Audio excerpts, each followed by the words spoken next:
কথা শেষ না হতেই হাসির আওয়াজ শুনতে পেলাম। এই সেরেছে। আপুর হাতের পিটানো থেকে বাঁচার জন্য পালাতে গিয়ে মনেই ছিল না বাসায় মেহমান এসেছেন। ধীরে সুস্থে স্বাভাবিক হয়ে তাদের দিকে এগিয়ে গেলাম। এমন একটা ভাব নিলাম যেন কিছুই হয়নি। তাদের কাছে যেতেই সেই সুন্দরী শালিকা বলল, কি দুলা ভাই, পালিয়ে যাচ্ছিলেন কেন? সবার দিকে তাকিয়ে হাসতে চেষ্টা করলাম, তবে কেমন বেমানান লাগছে নিজের কাছেই। জান্নাতের দিকে তাকিয়ে বললাম, পালাবো কেন? সকাল সকাল ব্যায়াম করি তো, তাই ব্যায়াম করছি। আমার কথা শেষ না হতেই হাসির রোল পড়ে গেল। দুলা ভাই, এখন তো বিকেল, ব্যায়াম করার সময় না। কি রে, বরকে কি সকালে ব্যায়ামের সময়টুকু দেসনি? কথা শুনে সবাই হাসতে শুরু করলো। কিছুটা লজ্জা পেয়ে মাথা নিচু করে ফেললাম। আমার দিকে তাকিয়ে জান্নাত তখন বলল, না, তা হবে কেন? সুন্দরী শালিকা পাশে থাকলে কি আর কখন সকাল আর কখন বিকাল তা মনে থাকে? জান্নাতের কথা শেষ না হতেই সবাই হাসতে শুরু করলো। আমি নিজেকে আবিষ্কার করলাম সেই সুন্দরী শালিকার পাশে। কখন যে বসে পড়লাম। এই সেরেছে। আজ না জানি আমার কপালে কি লেখা আছে। কিছুক্ষণ আগেই এর জন্য শাসন করেছে, আবার সে একই ভুল করে ফেললাম। জান্নাতের দিকে তাকিয়ে দেখি রেগে তাকিয়ে আছে আমার দিকে। উঠে জান্নাতের পাশে বসতে চাইলে তখন আবার জান্নাত বলল, আর এত কষ্ট করে ওঠো কেন? শালিকা তোমার পাশে বসতে চাইছে একদিনই তো, তারপর তো আমারই থাকবে। কেন রে, তোর কি ভাগে কম পড়ে যাবে? ও তো তোর দুলা ভাই, আর দুলা ভাই হিসেবে একটু পাশে বসতেই পারিস। হাজার হোক ছোট বোন হিসাবে, আর আমার বরের অধিকার আবার কে নিতে আসবে? তাদের মাঝে হাসির রোল পড়ে গেল। সুন্দরী শালিকা কেমন করে আছে যেন মুখ। এক নজর দেখেই মাথা নিচু করে ফেললাম। তাদের মাঝে আমি যেন এক সার্কাস বসে আছি। হঠাৎ করেই আদরের ভাগ্নিটা কোথা থেকে যেন উদয় হলো। এসেই জান্নাতকে জড়িয়ে ধরে বলল, আন্টি, জানো আজ কি হয়েছে? আমি আদরের ভাগ্নির দিকে তাকিয়ে রইলাম। আমার কলিজা বয়স 4-5 বছর, তবে অনেক বুড়ো হয়ে গেল এই বয়সে। অনেক কথা বলতে জানে। মামুনি, কি হয়েছে? আমাকে না আম্মু তুলে নিতেছে। আম্মুকে কি যেন বলেছে, আর আম্মু আর কিছু বলার আগেই বুঝতে অসুবিধা হলো না কি বলতে চাচ্ছে। এই পাকনি বুড়িটা তাহলে সব দেখেছে। এক ঝাটকায় উঠে গেলাম। ও যদি কিছু বলে তাহলে আমার মান সম্মান শেষ। তাই কিছু বলার আগেই ওর মুখ ধরে বললাম, আম্মু, কিছুই হয়নি, তোমাকে বিকালে ঘুরতে নিয়ে যাব, অনেক আইসক্রিম কিনে দিব। ওই, তুমি ওর মুখ ধরলে কেন? ও কি বলতে চায় বলতে দাও। মনে মনে বলতে লাগলাম, আর কিছুই বলে আমার মান সম্মান শেষ করতে হবে না। ও তো কিছুই বলবে না বলেই করে করে দিয়ে সেখান থেকে নিয়ে আসলাম।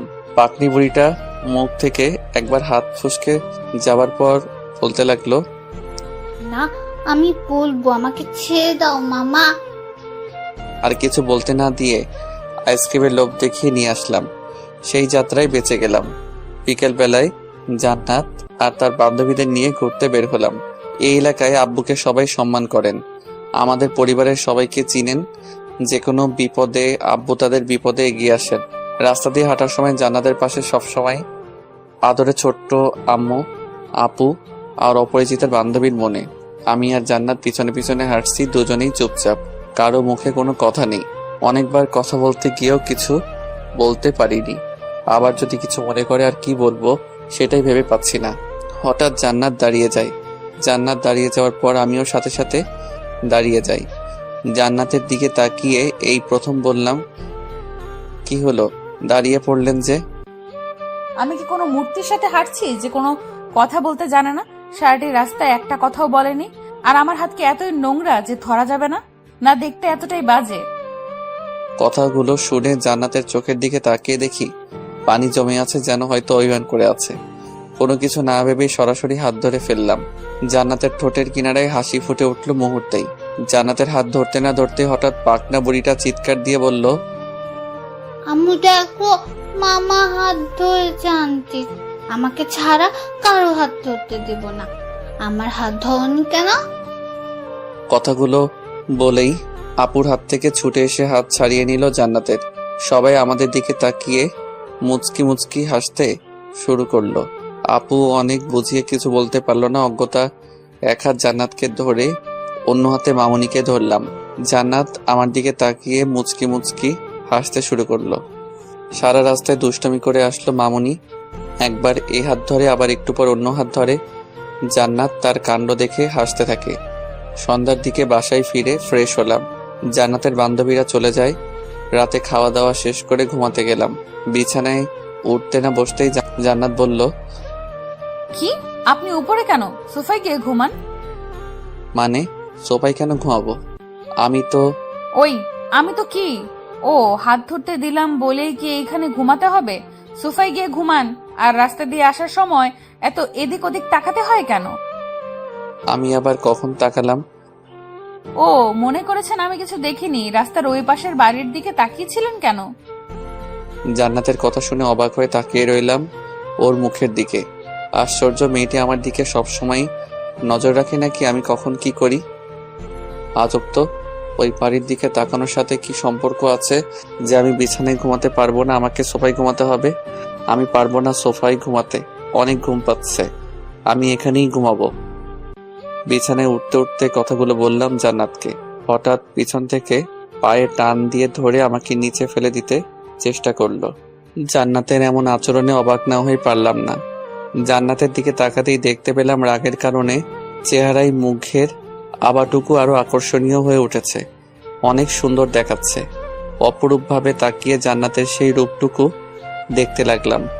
মেয়েদের রাগলে এত সুন্দর দেখায় জানা ছিল না। সম্পর্ক আছে বলেই তো জানতে চেয়েছি। ওই বাড়ির ছাদে যে মেয়েটি দাঁড়িয়েছিল তার দিকে কেন তাকিয়েছিলেন? আর কতজনের দিকে অমনভাবে তাকিয়ে থাকেন? শরীরে এক ফোঁটা শক্তিও যেন নেই, তবে মুখে অনেক শক্তি আছে যেন। তাই মুখের শক্তি ব্যবহার করেই আমাকে কথাগুলো বলল। জান্নাতের দিকে তাকিয়ে দেখি রেগে ফুলে আছে। অনেক ভালোই লাগছে। ইচ্ছে করে আরেকটু রাগ বাড়িয়ে দিতে ইচ্ছে হলো। আশ্চর্য, আমি কি ওই মেয়ের দিকে তাকিয়েছিলাম নাকি? চেহারা দেখেছেন ওই মেয়ের? কত বড় আমার থেকে। তবে কি? প্রচন্ড রেগে আমার দিকে তাকিয়ে প্রশ্নটা ছুড়ে দিল। জান্নাতের চোখে কেমন রাগের আভাটুকু ফুটে উঠেছে। রাগলে মেয়েগুলোকে মনে সব থেকে সুন্দর দেখায়। জান্নাতের চোখগুলো যেন নেশা ধরিয়ে দিবে। জান্নাতের দিকে তাকিয়েই আছি, চোখ সরাতে পারছি না। সেদিন প্রথম ওই চোখগুলো দেখেই জান্নাতের প্রেমে পড়ে গিয়েছিলাম। কি হলো, কথার উত্তর দিচ্ছে না কেন? হঠাৎ জান্নাতের ধমক শুনে বাস্তব জগতে যেন ফিরে আসলাম। এখন কিছু বলতে পারবো না, ঘুম পাচ্ছে, কাল সকালে বলবো। কথাগুলো বলেই ঘুমানোর জন্য ফিরে তাকালাম। হঠাৎ হুঙ্কার দিয়ে উঠল, আমার কথার উত্তর না দিলে এখন তোর মাথা ফাটিয়ে দিব। তবে কি ওই বাড়িতে? আর কি, ওই বাড়িতে সুন্দর একটা মেয়ে আছে, অনেক ভালোই লাগে। মাঝে মাঝে আমার সাথে কথা বলে। তাকিয়েছিলাম যদি ছাদে দেখতে পাই। এখন ঘুমাবো, ডিস্টার্ব করবেন না তো? প্রচন্ড বিরক্ত ভাব নিয়ে জান্নাতের দিকে তাকিয়ে কথাগুলো বললাম।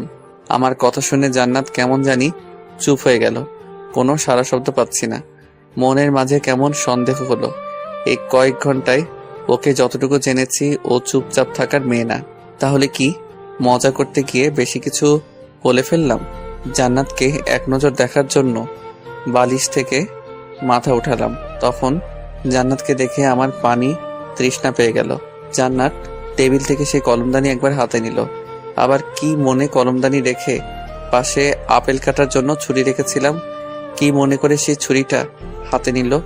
ঝড় আসার সময় কিছুক্ষণ আগে যেমন সবকিছুই নীরব থাকে, তেমনি জান্নাতের চুপ করে থাকা দেখে বুঝতে অসুবিধা হয়নি আমার উপর দিয়ে কি ঝড় আসবে। জান্নাত দীর্ঘ মনোযোগ দিয়ে ভালো করে একবার ছুরিয়ে দেখছে, আর একবার আমাকে দেখছে।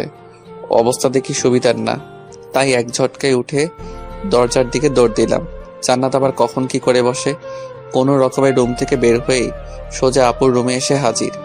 জান্নাত আমাকে পিছনে তাড়া করতে করতে আসলো। তবে ভাগ্য ভালো ছিল বলেই আপুর রুমের দরজা খোলা পেলাম।